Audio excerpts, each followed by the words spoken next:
Жолдошум экөөбүз кошулуп жатканда ырахат албайм, көңүл бөлүп турсам дагы эмне кылсам болот дейт. Бул маселе көптөр эле туура эмес, эң туура маселе. Жолдошу менен күйөөсү менен аял кошулганда ырахат албаса, ошондон сойкулук пайда болот. Ошондон үй бүлө бузулат. Ошон үчүн Пайгамбар алейхиссалам айткан, аялыңар менен кошулганда малдай болуп кошула бербегиле деп айткан. Мукаддимат кириш сөз жибериле деп айткан. Бул деген сөз ошол эркек аял өзүн төшөк маселесине даярдоо деген сөз. Эгерде бүгүн түндө төшөк маселе боло турган болсо, эртең менен башталыш керек. Эртең менен жумушка кетип атканда, аны менен жакшы мүнөз менен коштошкондон башталат, ошол кечке чейин созулуп, анан төшөк маселеси кечинде көңүлдөгүдөй болот деген сөз. Муну көптөр айтсам чубага айта бересиз дейт. Айтпасаң үй бүлө бузулуп атат. Ушуну айтпай үй бүлөлөр бузулуп атат. Аялдар кордук көрүп көчөгө чыгып кетип атат. Билесиңер, эркекте эркек болбой калгандардын аялдары көчөдөн эр издеп жүрөт. Атаң айтпаса, өзүң билбесең, молдоң уялса каяктан үйрөнөсүң?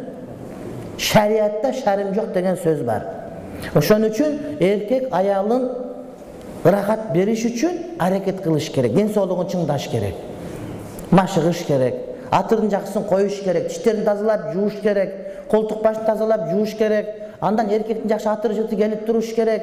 Анча-мынча илим алып, маданият окуп, китеп окуп, кантип аялды кытыгылап, кантип ырахатын алып, кантип ырахат бере турган өнөрдү үйрөнүш керек.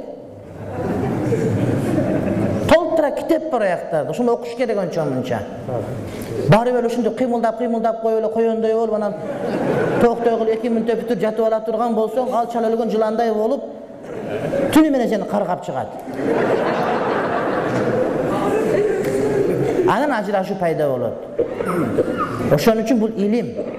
Пайгамбар буга жакшы маани берген. Малдай болуп кошулбагыла. Кошулардан мурун ошого кириш сөз жибергиле деген сөз, аны даярдагыла деген. Жылуу сөзү менен, эркелетүү менен, белек берүү менен, түштө бир телефон чалып, кечинде бир телефон чалып, каякта жүрөсүң деп, жумуштан келгенде бир кичине гүл көтөрө келип, анан келгенде тише коюп, башка бир неке деп, ошентип барып, анан кечинде даяр болгондо, анан маселе чын болот. Башка бир хадисте айтат, аялыңар менен жыныстык мамиледе болгондо дейт, хадисте айтылат. Өзүңөр бүткөндөн кийин бүттүм деп нары карап жатып албагыла дейт. Дагы кыймылдагыла, балким силер менен тиги дагы тең жетип калар маарага деген хадис бар. Айткандан уялышат, бирок чындык бул. Жашооң күн менен түндөн турса, түн ушундан турат. Анан ушуну жашырсаң, жашооң болот, проблема болот. Мен кечеде айттым, аял киши курсак ач болгондон кийим кечек болбой калгандан эмес,